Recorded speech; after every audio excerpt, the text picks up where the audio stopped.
Seventh-day Adventist comes to you and says that you are disobeying the precepts of God by not following the Sabbath, then I want you to ask them if they sacrifice a bull, a goat, or a lamb for their sins.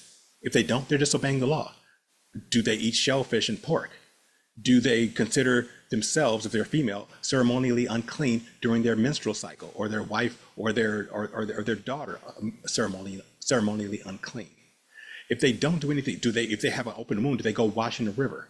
Do they celebrate all the feasts of Israel? If they don't do any of those things, then they are disobeying the law, and they are guilty of that. You cannot pick and choose which parts of the law you want and don't want. You either obey all the law or you obey none of the law. Jesus fulfilled all the law. Jesus did not say I came to fulfill all the law except the Sabbath. No, he fulfilled all of the law.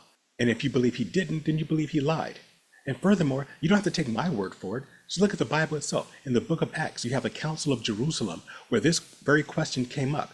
It was a contention about whether or not Gentiles had to obey the law in order to be saved. And it was very clear that the disciples decided that the only thing that Gentiles had to obey was not fornicating and not eating things sacrificed to idols. Fornication is a sexual act as part of pagan worship, and of course, eating something sacrificed to idol is idolatry. So the only thing that Christians are told to obey is the first of the 10 commandments. You should have no other God before me. Nothing else. Not the Sabbath, not the tithe. And if you have a problem with that, you don't have a problem with me. Your problem is with God. You're not telling